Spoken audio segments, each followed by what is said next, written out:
Oi, gente, boa tarde. Tudo bom com vocês? Então, vamos iniciar nossa aula hoje, tá bom? Na aula passada, a gente iniciou a questão dos exemplos das ações de indenização por dano moral que mais são comuns no nosso meio jurídico, tá bom? Ações de ressarcimento num todo, dano moral, material e estético. A gente iniciou dando 5 exemplos, eu expliquei para vocês as situações que podem acontecer, tá bom? Como eu informei, a gente vai continuar nessa aula e na próxima de sexta-feira falando sobre esses exemplos para que vocês tenham maior assimilação do assunto, tá bom? Vou iniciar os nossos exemplos de hoje com o exemplo da clonagem de cartão de crédito ou obtenção de senha de forma fraudulenta, certo? Quando houver a clonagem do cartão de crédito, é interessante que o consumidor realize a contestação da cobrança junto à operadora de crédito, bem como notificar de imediato o uso indevido do cartão. Deve também guardar cópia das faturas para servir como prova na ação, certo? O que acontece? Se eu tiver o meu cartão de crédito clonado, ou a minha senha do meu cartão da minha conta pessoal, conta poupança ou conta corrente, e foi retirado o dinheiro da minha conta, eu tenho que, primeiro, fazer um boletim de ocorrência, tá? Informar para as operadoras de crédito, tanto de cartão quanto ao banco, que aconteceu isso, tá? Para quê? Para que eu tenha o meu ressarcimento. Por quê? Eu tenho um cartão de crédito e uma senha. O banco e a operadora do cartão, eles, quando eu solicito esses serviços, eles me informam que tem todo um aparato de segurança quanto à relação da conta pessoal de poupança ou corrente e do cartão de crédito. Então, assim, se ocorreu uma fraude, é claro que houve um erro dentro da operadora de crédito, dentro da empresa. Então, não é culpa minha se meu nome foi utilizado, foram feitas milhares de compras, se minha senha foi utilizada e foi sacado o dinheiro da minha conta, foi transferido, então não é problema meu, tá bom? É problema da empresa. Então o que a gente faz? A gente solicita o ressarcimento junto com a empresa.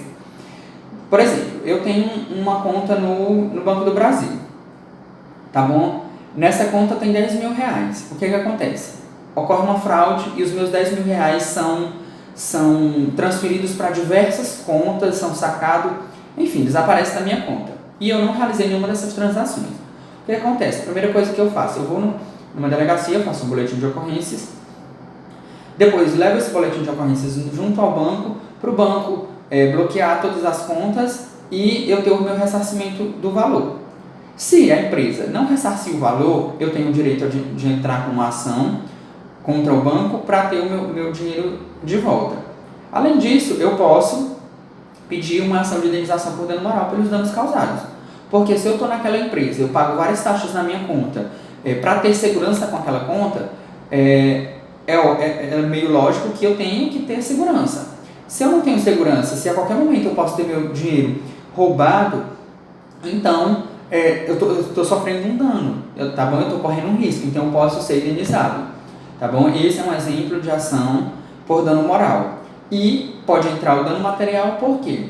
Se você tiver dinheiro roubado, você teve um dano material que você sofreu, tá bom? Você perdeu pecúnia, tá bom? Você perdeu o seu dinheiro. Então, é meio óbvio que a gente pode entrar com ação de dano moral pelos danos causados, tá bom?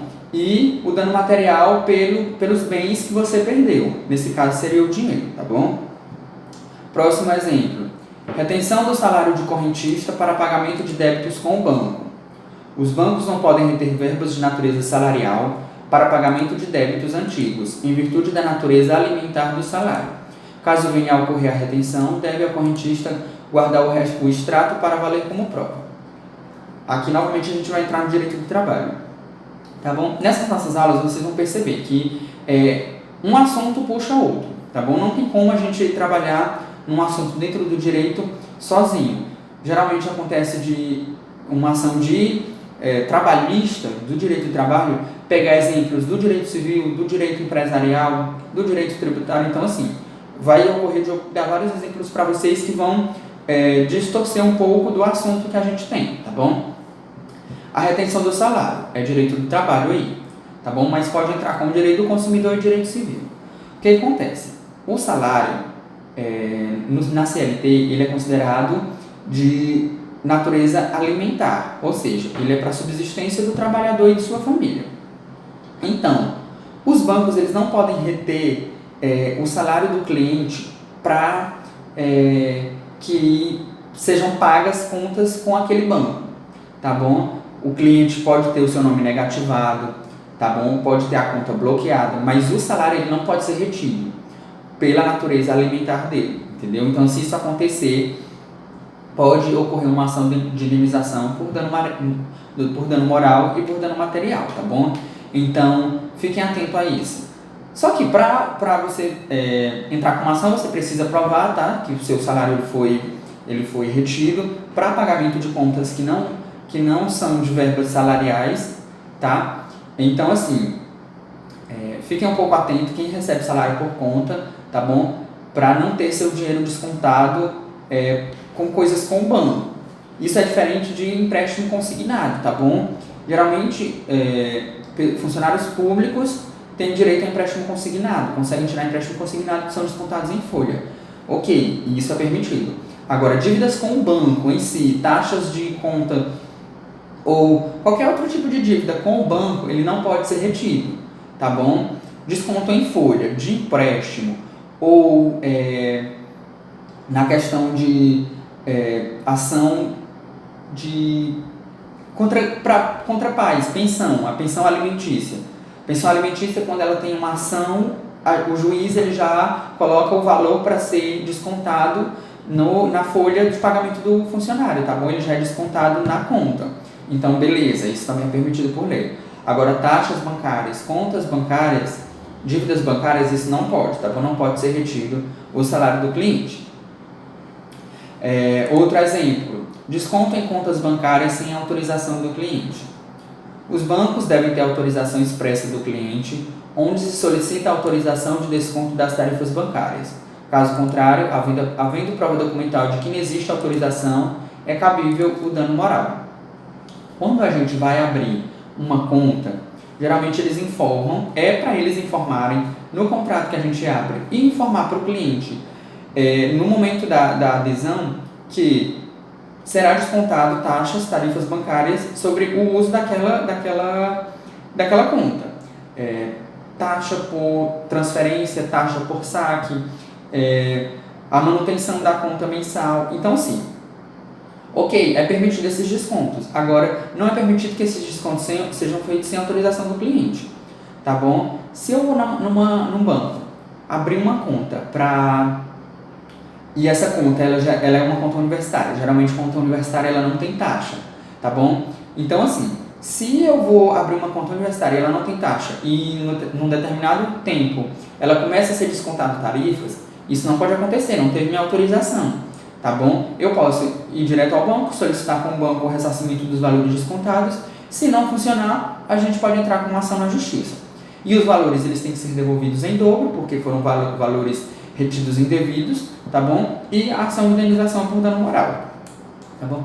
Geralmente vocês vão perceber que as ações do Código de Defesa do Consumidor, na sua maioria, são contra banco, porque banco, ele tenta de toda forma tirar dinheiro dos seus clientes, tá bom? Por meios, geralmente são meios lícitos, só que a forma com que eles fazem essas cobranças e esses descontos são ilícitas, tá bom? O contrato geralmente de banco, são 10, 15 páginas com as letras miúdas que você não consegue ler, você nem tem tempo de ler.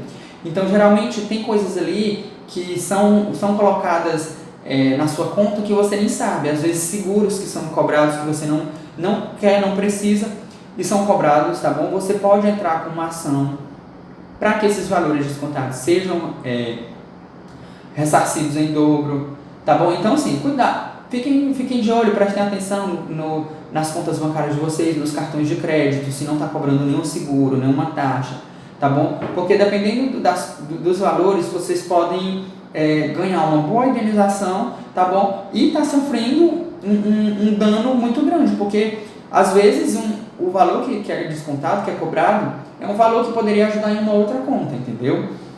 Então fiquem atentos, tá bom? Outro exemplo, pessoa atingida por bala perdida em tentativas de roubos de malotes de dinheiro em frente a agências bancárias, tá bom? Exemplo, a situação de um roubo dentro de uma agência bancária que presume a ideia de segurança ao cliente é inegável caso de dano moral, pois ultrapassa a esfera de mera violência do cotidiano, além de passível lesão à honra do cliente. Os bancos, na sua definição, geralmente eles são para ser seguros. Tem toda uma segurança quando a gente vai entrar, quando a gente vai sair, certo? Então, se ocorre uma tentativa de roubo, um roubo dentro de uma agência bancária, e você tem coisas suas roubadas, ou você sofre uma bala perdida, alguém atinge você e tal, tanto dentro quanto fora da agência, em frente à agência, isso é passível de indenização por dano moral. Dano moral, material ou estético, dependendo do caso. Se você sofrer alguma lesão que seja permanente, você pode entrar com dano estético também, tá bom? Por quê? Presume-se que a agência ela tem que ser segura, então não é para acontecer roubos dentro de uma agência ou em frente. Então, se eu sou cliente daquele banco e eu pago minhas taxas, eu sou um cliente ok, e acontece isso comigo, eu tenho que ser indenizado, porque eu confiei a minha vida, a segurança da minha pessoa com aquele banco, tá bom? Então, presume-se que seja inegável o dano moral nesse caso, tá bom? Outro exemplo, desvio de dados pessoais de clientes por trabalhadores de empresa de telefonia ou TV a cabo. As empresas não podem utilizar os dados do cliente sem autorização. Em caso de repasse dessas informações, inclusive ofertas onde o consumidor expressou o pedido de retirada de seu nome, é inegável o dano moral em razão de violar os direitos da personalidade de cunho constitucional dispostos expressamente no artigo 5º da Constituição Federal, que assegura a inviolabilidade da intimidade, da vida privada, da honra e da imagem das pessoas. Nesses casos, é sempre importante anotar o número de protocolo do atendimento. A gente viu a questão do artigo 5º da Constituição Federal, que prevê a inviolabilidade da personalidade humana, da intimidade, da vida privada, da honra, da imagem. Então, assim, geralmente empresas de telefonia, elas entram em contato, elas têm seus dados, elas entram em contato para oferecer vários planos e tal. Se essas empresas, ou se qualquer uma empresa tiver suas informações e elas repassarem essas informações para outras empresas, ou seus dados forem desviados indevidamente, e você começar a ser cobrado indevidamente, ou receber ofertas todo dia, ou ligações, tá, que são desgastantes, você tem direito a uma indenização, tá bom? Como a empresa ela é hipossuficiente, hipersuficiente, ela tem todo o aparato técnico para fazer com que isso não aconteça, ela que tem o ônus da prova. Então, ela que vai ter que provar que não foi ela que desviou os seus dados, tá bom? Então, assim, geralmente a gente vive recebendo ligações de empresas de telefonia para aderir planos, tá, com ofertas, e às vezes você não quer, você fala, olha, gente, não me ligue mais, tal. Se essas ligações continuarem ocorrendo, você pode entrar com uma ação. Então, nesse caso, é bom anotar todos os números de protocolo, ligar na empresa e informar, olha, não quero receber ligações, não quero receber mensagens de texto, e-mails. Então, assim, se depois que você informou que não quer receber esse tipo de oferta, de cobrança de informação, essas ligações continuarem acontecendo, então aí ocorre o direito à indenização por dano moral, tá bom? Vamos passar para mais um exemplo. Bloqueio de linhas telefônicas móveis sem aviso prévio. O bloqueio da linha telefônica deve ser prescindida de notificação, sob pena de nulidade, uma vez que deve ser permitido ao mesmo o direito de quitar seus débitos. Caso o consumidor não tenha como provar que não recebeu a notificação, esse ônus deverá ser da empresa que deve comprovar a sua notificação, certo? Muita gente usa a conta, usa celular por linha, tá? Ou pós-pago, tá bom? Você usa no mês para pagar depois. tá bom? Acontece geralmente você paga e o valor não é repassado para a empresa, ou você não recebeu a cobrança, você não conseguiu fazer o pagamento, tá bom? É direito da empresa entrar em contato com a notificação informando que se você não pagar, a sua linha vai ser cortada, beleza? A empresa tem direito de fazer isso. Agora acontece a empresa bloquear a sua linha sem você ter recebido a notificação ou com suas contas pagas. Se isso acontecer, você tem direito a um ressarcimento, tá bom? Pode ser anulada essa cobrança, esse bloqueio, tá bom? E você tem direito a um ressarcimento. Muita gente geralmente usa pós-pago quando é empresa, tá bom? Então, assim, pode ocorrer de você sofrer um dano de perder vendas, perder clientes, tá bom? E além de sofrer o dano moral, você pode receber o dano material, tá bom? Fraturas por quedas em vias públicas por problemas de má conservação, falta de iluminação ou má sinalização. Outro exemplo, aqui vai mais para o direito público. Em casos em que se sinta humilhado pela situação, deve o cidadão documentar através de registros fotográficos e prova testemunhal o ocorrido. Além disso, com a tecnologia é possível fazer vídeos do momento da queda. Em seguida, o material deve ser anexado como prova em ação judicial. Nesses casos, o município é o réu. Tá bom? O que acontece? Nesses tempos de chuva, a gente vê muita rua esburacada, muito esgoto a céu aberto. Tá bom? Acontece que eu estou trafegando com o meu carro aqui e tem uma poça de lama, e naquela poça de lama há um esgoto aberto, e eu passo com o meu carro e meu carro afunda. Tá bom? O que acontece? Eu posso entrar com uma indenização contra o município com um pedido de indenização por dano moral e dano material, tá bom? Porque eu perdi o meu carro, tá bom? Porque eu pago os meus impostos, então é de se presumir que os impostos sim, sejam usados para manutenção da cidade. O IPVA seja usado para manutenção das ruas. Então, se isso não acontece e eu sofro algum dano, eu tenho direito a ser ressarcido, tá bom? Então, é muito comum isso acontecer. Só que como as pessoas não entendem, não conhecem os seus direitos, as pessoas geralmente deixam isso passar batido, tá bom? Mas se você sofrer algum dano, uma queda, andando a pé, ou no carro, ou de moto, uma árvore cai em cima do seu veículo, um poste, você sofre algum choque, geralmente coisas que acontecem no cotidiano em relação a vias públicas, a problema de conservação, de iluminação ou sinalização, é passível de dano moral, tá bom? Nesse caso, o município vai ser o réu, tá bom? E você pode entrar com as 3 indenizações, moral, material e estético, dependendo do caso específico, certo? Por hoje a gente vai parar por aqui, tá? Nesses exemplos. Na próxima aula a gente continua e finaliza os exemplos, tá bom? Quando a gente finalizar esses exemplos, finalizar os 3 assuntos, dano moral, estético e material, eu vou passar um trabalhozinho para vocês, tá bom? Um trabalho pequeno para vocês fazerem e juntar com as atividades para a gente obter a nossa primeira nota, tá bom? Estudem um assunto, caso tenham dúvidas, entrem em contato comigo, façam a atividade, tá bom? Mas não deixem de estudar, gente, porque eu sei que é complicado essa questão de estudar por aula online, tá bom? Mas é o que a gente tem por enquanto, a gente não pode pôr a nossa vida em risco, tá bom?